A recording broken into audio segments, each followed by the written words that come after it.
My dear brothers and sisters in Islam, as we continue discussing essential and powerful tools to cope with both feelings of loss and sadness,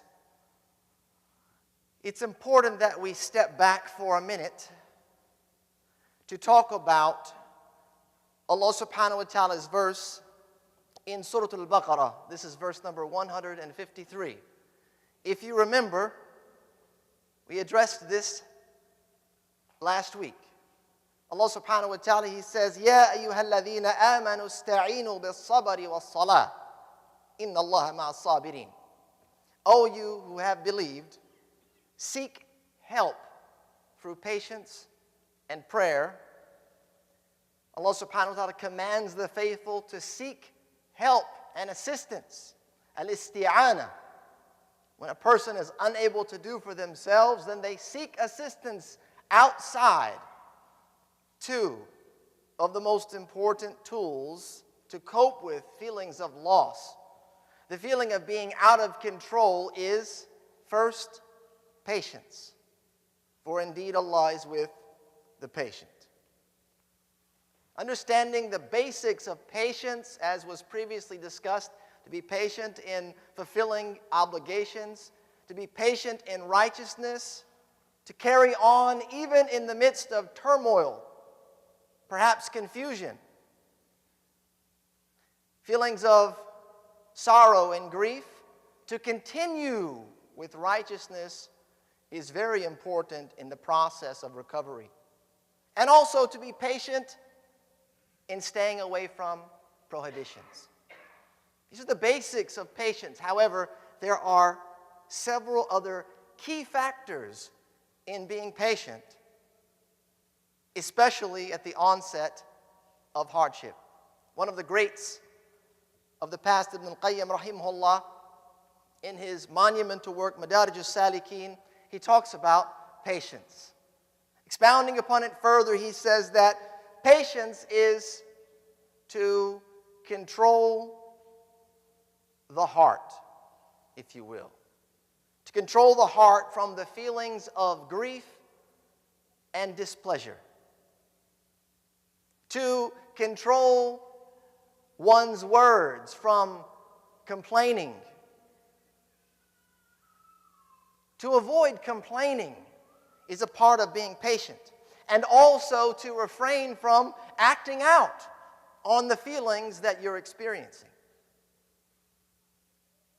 These three types, or these three ingredients, are extremely important. Essentially, observing patience during trying times controls our reaction.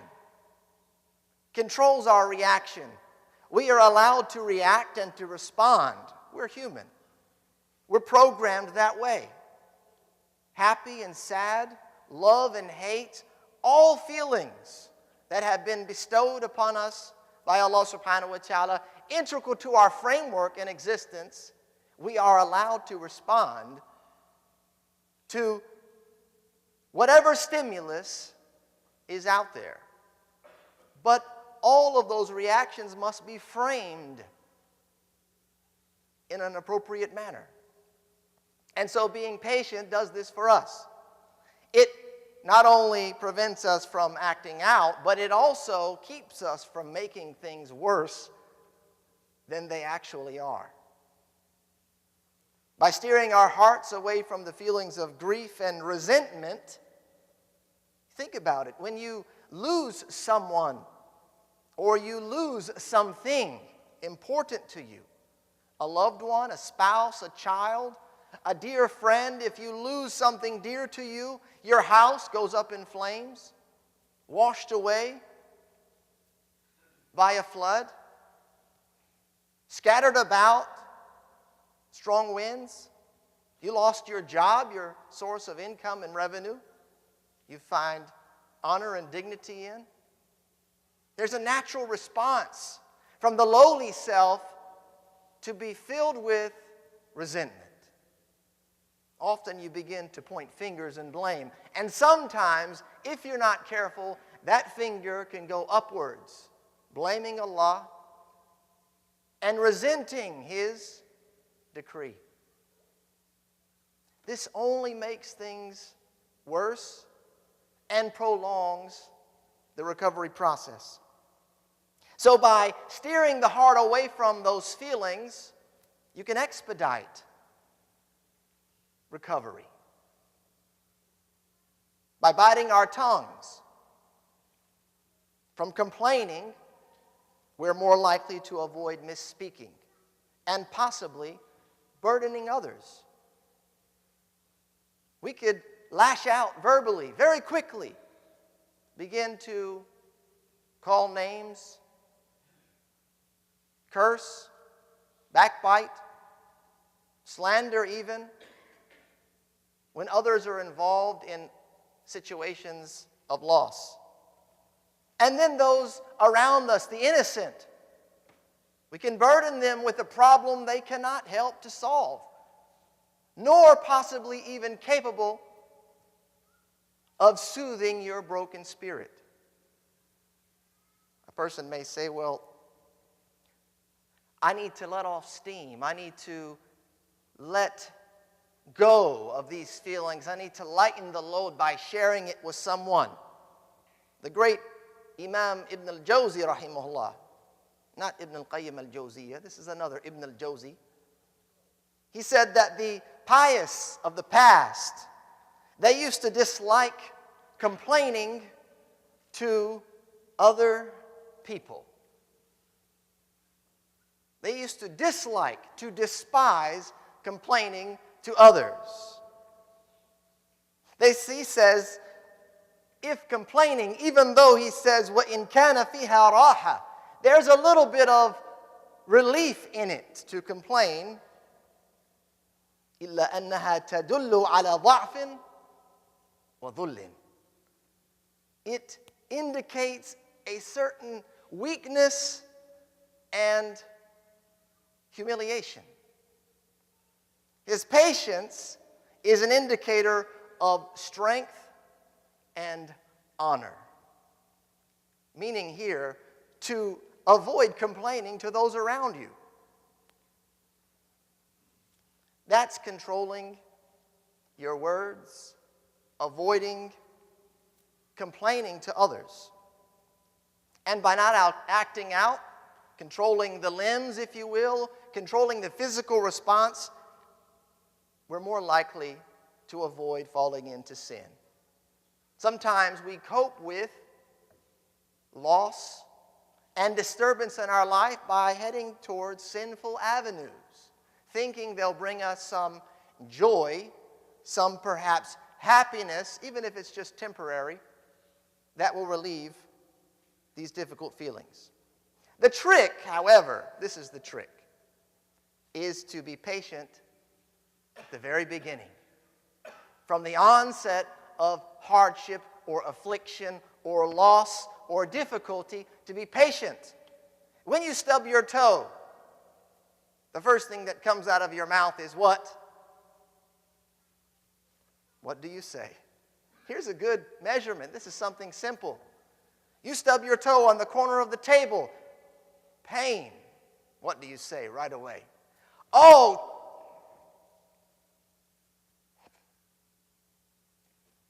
We've all been there. Imagine something much bigger, something much greater at stake than a moment of pain. So the trick is, and the real reward lies in controlling yourself right away, catching yourself in the heat of the moment. There is an account reported in the collection of Imam Muslim. The Prophet ﷺ, he came across a woman who was weeping for the death of her child. The Prophet ﷺ, he said to her, "Ittaqillah wasbiri." Fear Allah and be patient. Fear Allah and be patient. What might you say? Because she said, وَمَا تُبَالُ بِمُصِيبَتِي. What do you know of my hardship? What do you know of my difficulty? To tell me, fear Allah and be patient. She had no idea who she was talking to. The Prophet ﷺ, as we all know, lost children, lost his parents. He experienced those things. Not only was he speaking from experience, but he was speaking with divine guidance to fear Allah and to be patient, taqwallah, to avoid sin, to avoid transgressing. وَمَنْ يَتَّقِ اللَّهِ يَجْعَلْ لَهُ مَخْرَجًا. Whoever fears Allah, then Allah will make a way out. And in your lowest of lows, your most difficult moments, you are in need of a way out. You are in a hole. You need someone that can extend you a ladder. Only Allah subhanahu wa ta'ala can do that in most times. Or it's by His decree that someone, by His mercy, that someone can lend you a hand. So when she was informed that it was the Prophet sallallahu alaihi wasallam, she went quickly. Her response, so out of place, she took it as if it was a death. When she found out it was the Prophet sallallahu alaihi wasallam, and so she ran to his home. The hadith says she found no guards at the door. The Prophet sallallahu alaihi wasallam, a man of the people. Knocking at the door, she said, "O Messenger of Allah, I did not realize it was you." And so he says, إِنَّمَا الصَّبْرُ عِنْدَ أَوَّلِ صَدْمَةٍ. That patience is at the onset of tragedy. This is when patience truly counts. 5 minutes later, 10 minutes later, a day later, a week later, a month later, a year later, to say, I'm good. No big deal. قَدَّرَ اللَّهُ مَا شَاءَ فَعَلَ. Whatever Allah decrees will be. It's too late. You kind of miss the mark on that. It's easy when the pain has dulled, the sharp edge gone. It's easy. It's not challenging as it is at the moment that it hits you. This is when true patience is needed, so that the impact of it is felt the most, to control you from reacting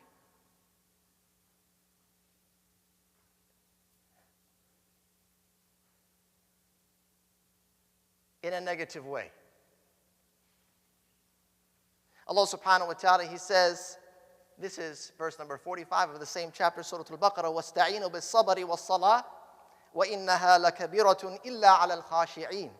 And seek help in patience and in prayer, and truly it is extremely heavy and a burden, except for al-khashi'in, those that have reverential fear of Allah. It's a difficult thing, there's no doubt about it, to find assistance, to find that aid in patience and in prayer. So that's the patience aspect of it. Why it's important to be patient. What's the benefits of patience? The reward of it is great. The next, as Allah subhanahu wa ta'ala mentions, is to meet adversity with prayer. Powerful tool. In fact, Imam Ibn Kathir rahimahullah was quoted to have said that prayer is one of the best means of assistance for firmly adhering to Allah's orders. And we're ordered to behave in a particular manner, regardless of good times or bad times, difficulty or ease.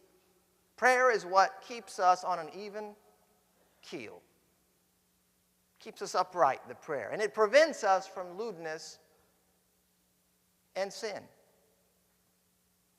And so the great scholars of the past have deemed it, by religious law, a sunnah, that during times of hardship, you pray.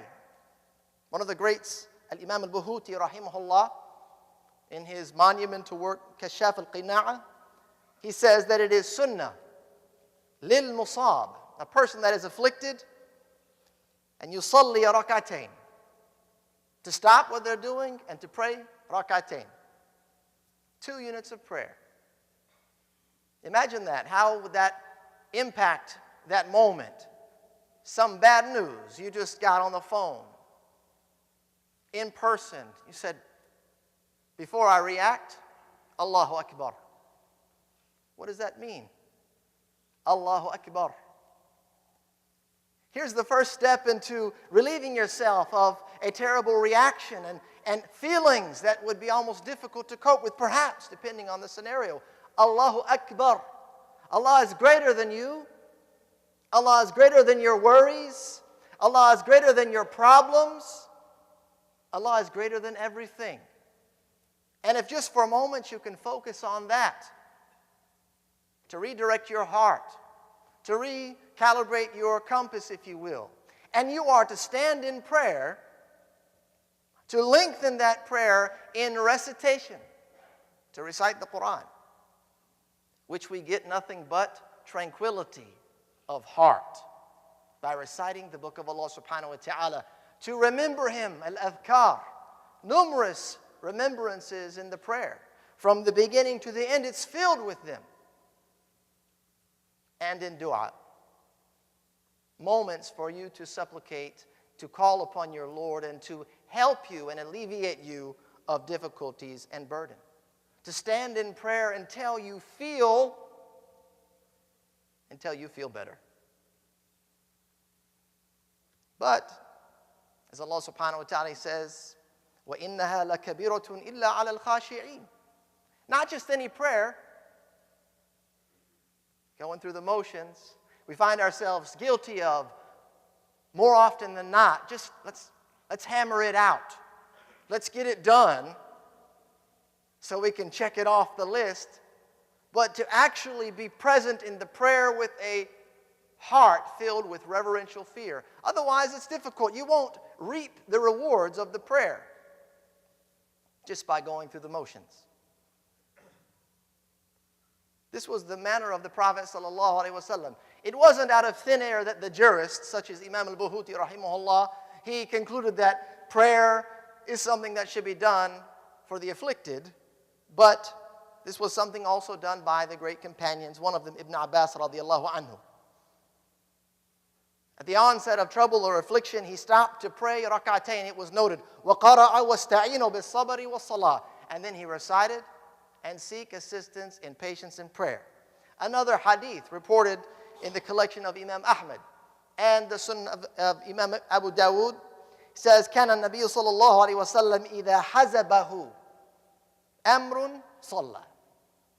Whenever something became difficult, something became overly hard or burdensome, he would pray. He would pray. The Prophet ﷺ was noted during the battles even. While the companions were fast asleep, night before stepping onto the battlefield, military service, you could imagine what feelings you would have. I'm going to step out onto that battlefield. I'm going to face my enemy and I could lose my life. While they were fast asleep, he was noted to be standing in prayer. The Prophet ﷺ finding assistance and aid in prayer. Prayer, not only does it impact the human heart, it impacts the human heart by impressing upon it the most obvious form of submission and surrender. To submit to Allah subhanahu wa ta'ala, to submit to the Creator, to surrender what you think is control. And this is where we struggle. As I mentioned before, the studies show that when people lose things or face adversity, they feel out of control. And that's part of the difficulty of recovering from loss, is feelings of being out of control. It's just spiraling downward. Well, when you pray, you are surrendering that false notion that you're in control. You surrender it to Allah. Allah is in control. The results of my deeds are in His hand. But it also, and this is where we come back full circle, it opens an avenue. You want comfort in complaining? You want to share your burdens with someone? This is your avenue, my dear, respected brothers and sisters. Your avenue to air your grievances is in prayer. Ibn al-Qayyim, rahimahullah, another gem, if you will, he said, talking about the complainer, complaining, ya akhi, complaining can become habitual, by the way. You may complain and not even know you're complaining. Every little thing. Every little thing. It can become a disease. So Ibn al-Qayyim, he says that the one that complains, he says, al-jahilu yashku Allah ila an-nas. They complain about Allah to the people. Meaning they complain about His decree. They complain about the burden of their life to other people. He says this is the pinnacle of ignorance. The pinnacle of foolishness in regards to the one they're complaining about and the one they're complaining to. It's as if they have no idea who they're complaining about and no idea who they're complaining to. You're complaining about Allah to His creature? How far is that going to get you, really? He says, لَوْ عَرَفَ رَبَّهُ. He says, if he truly knew his Lord, he would not complain about him. And if he truly knew the people around him, he would not complain to them. Why is that? You're complaining about Allah. وَبِيَدِهِ الْمُلْكِ.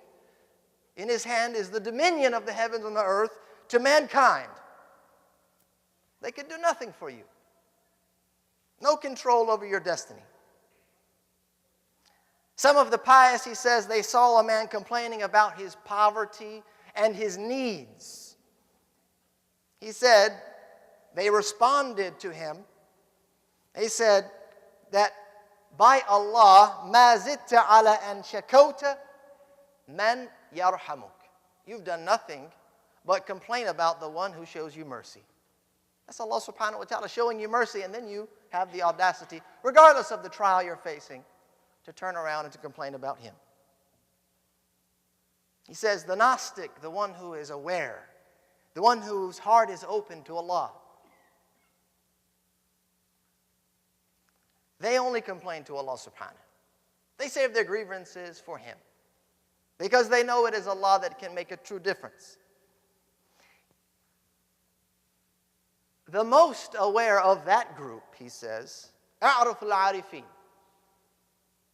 Those that when they complain to Allah, they complain about themselves. And they do not complain about others.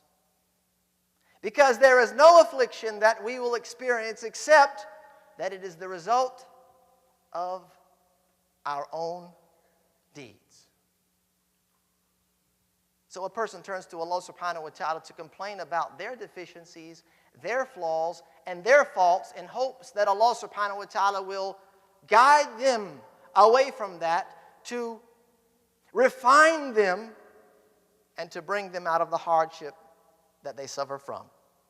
Brothers and sisters, standing in prayer affords us a regular opportunity to communicate with the one who can make a real difference. Reported by Imam Ahmad rahimahullah and Nu'man ibn Bashir, the great companion of the Prophet sallallahu alaihi wasallam, he said, the Prophet alayhi salatu wasalam, he says, ad-du'a huwa al-ibadah, that making dua, supplicating, is worship. And then he recited, وَقَالَ رَبُّكُمْ أُدْعُونِي أَسْتَجِبْ لَكُمْ. Your Lord has said, call upon me and I shall respond. أقول قولي هذا وأستغفر الله لي ولكم ولسائر المسلمين من كل ذنب فاستغفروه إنه هو الغفور الرحيم.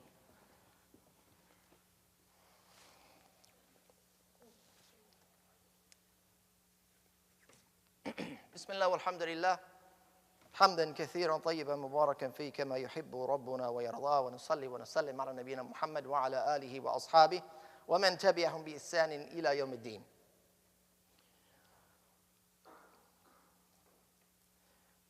Growing up on the Carolina coast with a father who loved to deep sea fish. That's right. Carolina boy, growing up on the beach, my father would wake me up Saturday at Fajr time. Not for prayer, but for fishing. Imagine the difficulty that you, parents, have trying to wake your child up for prayer. It was the same thing for my father trying to wake me up to go fish at 5 a.m. And we would get on the boat and we would drive out 5 or 6 miles off the coast. You learn real quick that the worst scenario is if the power goes out and you're stranded in the ocean. You know, about 5 or 6 miles, you can't see the coast anymore. You may not know which way to swim. 5 or 6 miles on land, you can walk that. But you're not swimming 5 or 6 miles in the ocean unless you're an Olympian. That's it. The most desperate, lonely feeling you could possibly have. You're utterly helpless. You're at the mercy of your Maker. It was reported by Imam Ahmad in his book called Zuhd, one of his works on Qatada from the great Tabi'een. He said there was a man, he says, مَا وَجَدْتُ لِلْمُؤْمِنِ مَثَلًا إِلَّا رَجُلًا فِي الْبَحْرِ عَلَى خَشَبَةٍ. I haven't come across a parable for man, except that of a man who is in the ocean clinging to a piece of wood. Clinging to a piece of wood. فَهُوَ يَدْعُو يَا رَبِّي يَا رَبِّي لَعَلَّ اللَّهَ عَزَّ وَجَلَّ أَن يُنْجِيَهُ. He's calling to his Lord, oh my Lord, in hopes that he will save him. In hopes that he will save him. Experiencing loss can leave a person feeling utterly alone. They can feel stranded. They may be surrounded by friends and family. They may not be. Our doctors here know very well. Loss of health. You step foot into the hospital to visit the sick. There's people that sit there for days, weeks, and months, and they are literally alone. No one comes to their bedside. And this is the majority, by the way. Or a child comes to visit, and this is unfortunate. The child comes to visit once. They spend an hour and they get bored and they leave.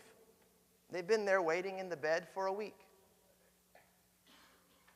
But if you are surrounded by people, it does not save you from the feelings of being alone.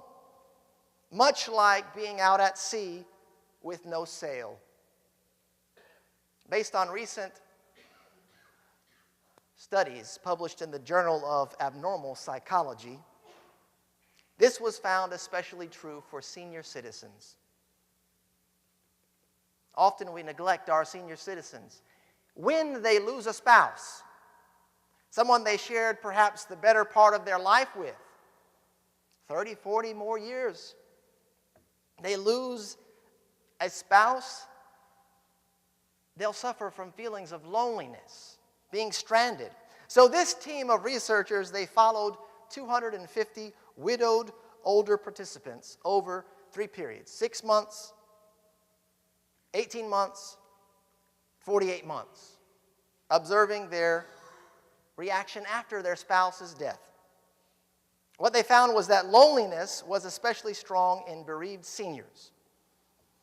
And it was feeling lonely, listen to this, it was that feeling of being alone that in turn activated other depressive symptoms. And by the way, that lonely feeling, it also lowers life expectancy based on these studies. No purpose to live, no one to share your life with, just give up. Loneliness and depression can often send people dealing with bereavement into a downward spiral, as is said, which is extremely hard to get out of. So standing in prayer, regardless the age, it is certainly a time when you are not alone. And if you can remember this, for every single prayer you stand for, you are not alone. Even if literally you are just sitting there in the hospital bed, having yet to receive a visitor for weeks on end, you are not alone. But you are in a divine conversation with the Almighty. The Prophet ﷺ was reported to have said, "Man salla salatan lam yaqra fiha bi al-Qur'ani fahiya khidaj." Whoever prays and does not recite the Fatiha, their prayer is khidaj. It's not complete. He said this 3 times. It was said to Abu Hurairah, the narrator of the hadith.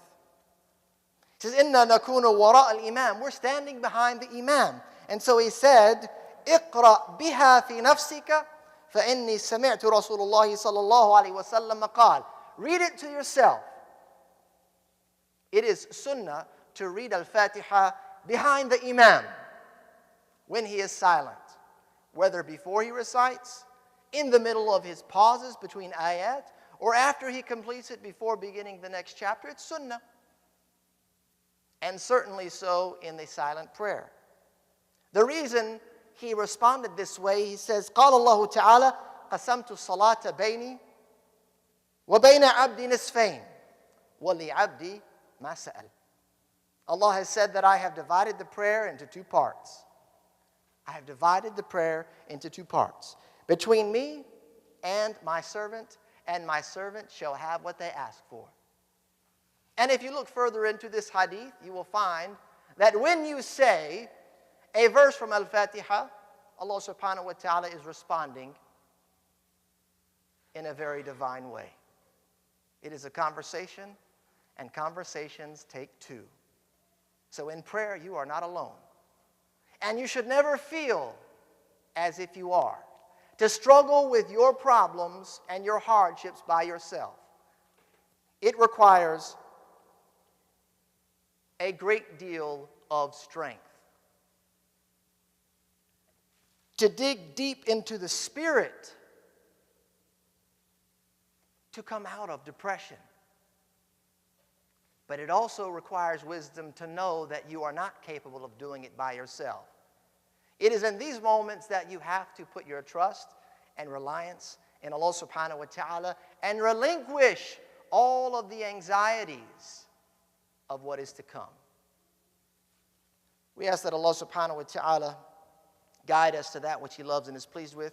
We ask that He pardon us our faults, lessen our burdens, and grant us success in this life and the next. وصلى الله وسلم على نبينا محمد وآخر دعوانا الحمد لله رب العالمين وأقم الصلاة.